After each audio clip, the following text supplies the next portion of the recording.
ሰይድ ወረባቦ ከዩናይትድ አረብ ኤምሬት እንዲወጣ ተደርጓል። ውጣ ነው። ቪዛ አየር ላይ ይሰረዛል። እነሱ በቃ ለነሱ ይሄ ቀላል ነገር። አሰላሙ አለይኩም ወራህመቱላሂ ወበረካቱሁ። እንዴት ናችሁ? አማን ናችሁ? እንግዲህ አዲስ መረጃ አለ። ሰይድ ወረባቦ ከዩናይትድ አረብ ኤምሬት እንዲወጣ ተደርጓል። የመረጃ እንግዲህ ሰሞኑን ሰይድ ወረባቦ በቲክቶክ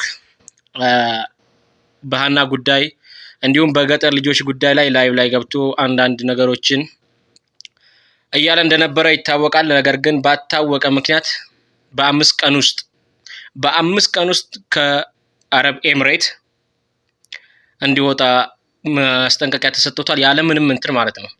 ከፊሉን ጠሩ፣ ከፊሉ ጋር እንዲመጣ ተነገሩ።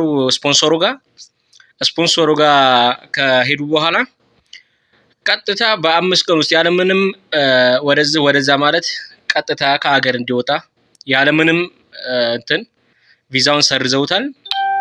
ቪዛው ሁሉም ነገር ተሰርዟል። በ5 ቀን ውስጥ ከዱባይ እንዲወጣ ካልሆነ ያው እርምጃ ይወሰዳል። ታውቁታላችሁ። እና በዚህ ጉዳይ ላይ ብዙ ሰዎች በምትኖሩበት አካባቢ ለምሳሌ ሳውዲ ካላችሁ ሳውዲ፣ ዱባይ ካላችሁ ዱባይ፣ በተለያዩ አረብ ሀገር ሲኖሩ የሆነ ፖለቲካ ውስጥ አትግቡ። በተለይ የሀገር ፖለቲካ ውስጥ እኔ አሁን ሰይድ ወረባቦ ፖለቲካ ውስጥ ገብቶ ነው እያልኩኝ ሳይሆን የሀገር ፖለቲካ ውስጥ ገብቶ ነው እያልኩኝ ሳይሆን እስካሁን ጉዳዩን እሱም ለራሱ አላወቀውም፣ እኔም አላውቀውም። ጉዳይ ውጣ የተባለበት ምክንያት አናውቀውም። በእርግጥ በሃና ጉዳይ ምናምን እኔ ይሆናል ብዬ አላስብም። ምናልባት የሆነ ጥል ያለበት ምናምን በሱ ጉዳይ የሆነ የከረረ ነገር በሱ ጉዳይ ካለበት በስተቀር ሌላ ሰው ጋር በዛ ምናምን ምክንያት ሊሆን ይችላል። ነገር ግን አረብ ሀገር ስኖሩ አረብ ሀገር የማያገባችሁ ውስጥ አትግቡ። የማያገባችሁ ውስጥ ይሄ ፖለቲካ ውስጥ በተለይ ፖለቲካ ውስጥ ምንም አይነት ተሳትፎ አታርጉ። በቃ ምንም አይነት ይሄ ቪዲዮ፣ ፎቶ ቪዲዮ በቃ አትግቡ። እንደዚህ አትያዙ። በስልካችሁም በፋይላችሁም ሴኩሪቲ በጣም ከባድ ነው።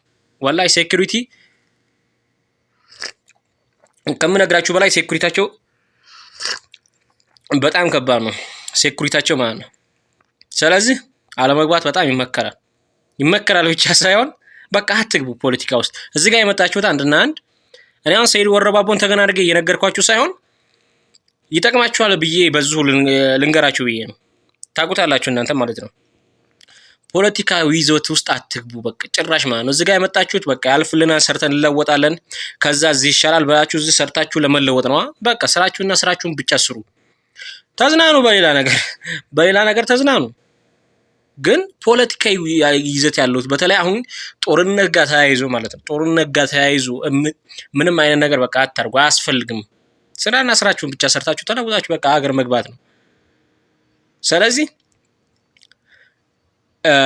እንደ ሰይድ ወረባቦ አይነት እድል ነው የሚደርሳችሁ። ምንም አይነት እንትን አይሉም። በቃ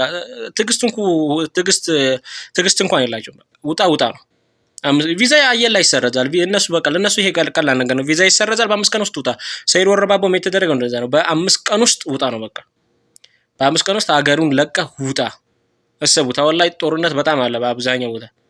ውጣ ነው የተባለው ቀጥታ ማለት ነው። ወዴት ይሄድ አይሄድ አይታወቅም። እንግዲህ ወደ ኢትዮጵያ እኔ ይገባል ብዬ አላስብም። ወደ ኢትዮጵያ ጭራሽ ይገባል ብዬ አላስብም አሁን ላይ ማለት ነው። ምናልባት ወደ አውሮፓ ሀገሮች የመግባት እድሉን ካገኘ ወደዛ ይሄዳል ብዬ አስባለሁ እንጂ ሌላ ወዴት ይሄዳል ብዬ አላስብም። ወደ ኢትዮጵያ ጭራሽ አላስብም። ወደ ኢትዮጵያ ይገባል ብዬ ማለት ነው። ወደ ኢትዮጵያ ሊገባ አይችልም። እንደኔ እንትን ሰያው ወደ አውሮፓ ምናልባት እንደዛ ካረገ እንጂ ወደ